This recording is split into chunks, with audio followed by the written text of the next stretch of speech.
मित्रांनो, लग्नाची बेडी या मालिकेच्या पुढील काही भागांमध्ये एक जबरदस्त ट्विस्ट आपल्याला पाहायला मिळणार आहे. विनायक हा अनाथ नसून आपलाच मुलगा असल्याचं सत्य आता राघव आणि सिंधूसमोर येणार आहे. त्यासाठी व्हिडिओ शेवटपर्यंत नक्की पहा. तर मित्रांनो, रुक्मिणी काकूंच्या शब्दाचा मान ठेवण्यासाठी आणि सिंधूला समोर जिवंत पाहताच पूर्णपणे खचलेल्या मधूला राघव एका रिसॉर्टवर बाहेर फिरायला घेऊन गेलेला असतो.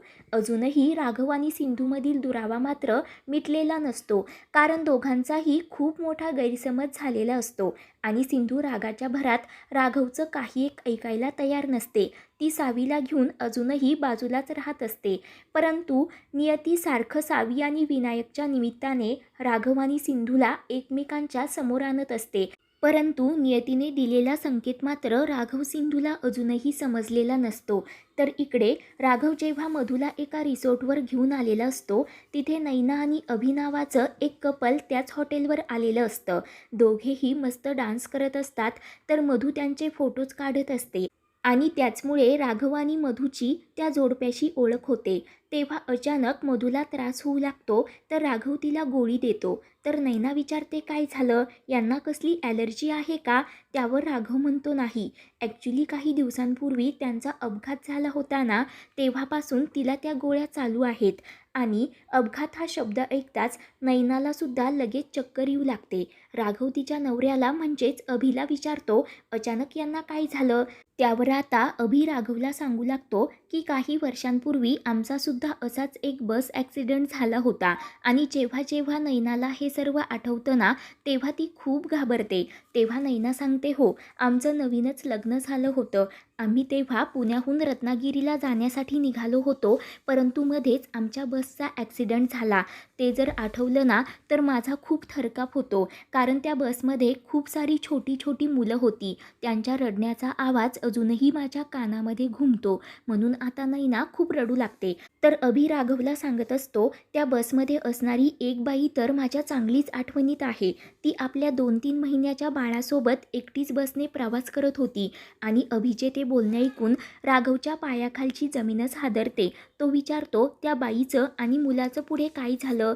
त्यावर नैना सांगते की त्या ॲक्सिडेंटनंतर तो छोटा मुलगा आमच्याच जवळ आला. आम्ही त्याच्या आईला शोधण्याचा खूप प्रयत्न केला, परंतु नंतर आम्हाला कळलं की त्या बस ॲक्सिडेंटमध्येच त्या बाळाच्या आईचा मृत्यू झाला आहे. आम्हाला समजत नव्हतं नक्की काय करावं ते, कारण ते बाळ खूप रडत होतं. आणि तेव्हाच राघवला सिंधू आणि अंकुरच्या ॲक्सिडेंटबद्दल आठवतं. तो अभिला विचारतो की त्या मुलाचं पुढे काय झालं? ते छोटं बाळ आता कुठे आहे? तेव्हा अभि राघवला सांगतो की त्या मुलाचं या जगात कोणीच नव्हतं, म्हणून आम्ही त्याला एका अनाथ आश्रमामध्ये दिलं. तर आता मात्र राघवच्या डोक्यामध्ये लगेच ट्यूब पेटते. तो विचार करतो की काही वर्षांपूर्वी सिंधू आणि विनायकचा पण असाच बस ॲक्सिडेंट झाला होता, जी पुण्याहून रत्नागिरीला जात होती. म्हणजे ती बाई सिंधू तर नसेल ना? म्हणजे माझा अंकुर, विनायक अजूनही जिवंत आहे. म्हणून आता राघव खूपच खुश होतो आणि ते छोटं बाळ खरंच माझा अंकुर होता याचा तपास करण्याचं ठरवतो. आता मात्र राघवच्या डोक्यामध्ये विचारांचं वादळ उठलेलं असतं, कारण त्या बसचा अपघातसुद्धा त्याच महिन्यामध्ये झालेला असतो, ज्या महिन्यामध्ये सिंधू आणि अंकुरच्या बसचा अपघात झालेला असतो. आणि म्हणूनच आता काहीही झालं तरी राघव हा सत्याचा शोध घेण्याचं ठरवतो. तेव्हा राघव पुन्हा त्या कपलकडे जातो आणि विचारपूस करत असतो. तो विचारतो की त्या बस ॲक्सिडेंटमधील त्या बाईचा चेहरा तुम्हाला आठवतो का? तेव्हा नैना आणि अभि सांगतात की त्या गोष्टीला आता खूप वर्ष झाली. तर राघव लगेच त्यांना सिंधूचा फोटो दाखवतो आणि याच त्या बाई होत्या का? कारण कदाचित तो मुलगा माझा असू शकतो आणि ही माझी एक्स वाईफ सिंधू आहे. प्लीज तुम्हाला काहीही आठवत असेल तर मला सांगा. आणि ते ऐकून नैना व अभिला मोठा धक्काच बसतो. तेव्हा नैना आणि अभि लगेच त्यांनी अंकुरला म्हणजेच विनायकला तेथील ज्या NGOकडे दिलेलं असतं त्याचं नाव राघवला सांगतात की अभिमन्यू कोठारी. आणि ते ऐकून राघव खूपच खुश होतो आणि मदतीसाठी त्या दोघांचाही नंबर आपल्या मोबाईलमध्ये सेव्ह करून घेतो. तर इकडे विनायक सिंधूची खूप काळजी घेत असतो. विनायक सारखा सिंधूकडे जात असतो, तिच्या जवळच राहत असतो आणि ते पाहून मधूचा जळफळाट होत असतो. तेव्हा सिंधू मनाशीच विचार करते की असे कोण दुर्दैवी आईबाप आहेत ज्यांनी जन्म होताच सिंधूला असं रस्त्यावर टाकून दिलं आणि म्हणूनच त्याला काही दिवस अनाथ आश्रमामध्ये सुद्धा राहावं लागलं. विनायक किती हुशार आणि समजूतदार मुलगा आहे. माझा अंकुर जर जिवंत असताना तर तो सुद्धा असाच असता, अगदी या विनायकसारखा. कारण सिंधूला अजूनही माहिती नसतं की विनायक हा राघव आणि तिचाच मुलगा आहे म्हणून. तर दुसरीकडे राघव लगेच NGOमधील अभिमन्यू कोठारीला फोन करतो आणि त्या बस ॲक्सिडेंटबद्दल विचारपूस करत असतो की तेव्हाच एका कपलने एका छोट्या मुलाला तुमच्या NGOच्या हवाली केलं होतं. तो मुलगा 2-3 महिन्याचाच असेल. मला त्या मुलाबद्दल काही डिटेल्स मिळू शकतात का? तेव्हा अभिमन्यू कोठारी राघवला लगेच त्यावेळेच्या अपघाताच्या सर्व फाईल्स चेक करून सांगू लागतात आणि त्याच्या लिस्टमध्ये 3 जिवंत मुलांची नावं असतात आणि त्यातील एक नाव विनूचं सुद्धा असतं आणि ते ऐकून तर राघवचा आनंद गगनात मावेनासा होत असतो.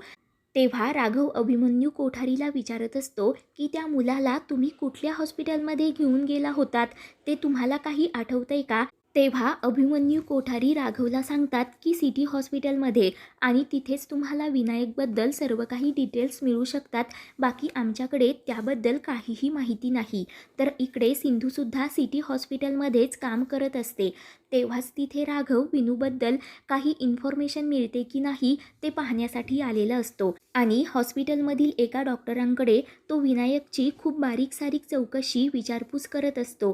तेव्हा ते डॉक्टर राघवला सांगतात की या गोष्टीला खूप दिवस झाले, आम्हाला रेकॉर्ड रूममध्ये चेक करावं लागेल. तेव्हा राघव लगेच त्या डॉक्टरांना रिक्वेस्ट करत म्हणतो की डॉक्टर प्लीज तुम्ही रेकॉर्ड रूममध्ये चेक करा, कदाचित तो मुलगा माझाही असू शकतो, वाटलं तर मी तुमच्या मदतीसाठी रेकॉर्ड रूममध्ये येतो. तेव्हा डॉक्टर लगेच राघवला हॉस्पिटलमधील रेकॉर्ड रूममध्ये घेऊन जातात. तेव्हा राघव रेकॉर्ड रूममधील सर्व जुन्या फाईल्स चेक करत असतो.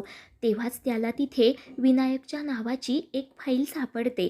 तर राघव आनंदाने नाचू लागतो. राघव डॉक्टरांना विचारतो की या मुलाबद्दल तुम्हाला काही आठवतंय का? त्यावर डॉक्टर सांगतात की हो, अपघातानंतर विनायक जेव्हा आमच्या हॉस्पिटलमध्ये आला होता ना, तेव्हा तो तापाने खूप फणफणलेला होता. 2-3 दिवसानंतर त्याच्या तब्येतीमध्ये सुधारणा झाली.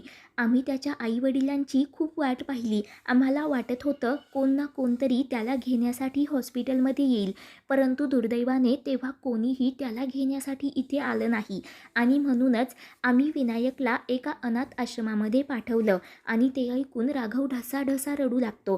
कारण विनायक जिवंत असूनही सर्वांनी त्याला मृत असं घोषित केलेलं असतं आणि इतके दिवस अनाथ म्हणून घरात राहणारा विनायक त्याचा आणि सिंधूचाच मुलगा असतो. तर आता हे सत्य समोर येताच राघवच्या डोळ्यांमधून आनंद ओसंडून वाहत असतो. म्हणून आता राघव अनाथ आश्रमामध्ये जाऊन सर्व काही चौकशी करतो.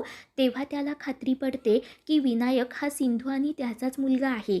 त्यानंतर राघव विनायक, सिंधू आणि त्याची DNA टेस्टसुद्धा करून घेतो. तर DNA टेस्टसुद्धा आता पॉझिटिव्ह असते. त्यामुळे आता सर्वांना त्यांचा विनायक परत एकदा मिळालेला असतो. तर मित्रांनो, पुढील भागांच्या अपडेटसाठी चॅनल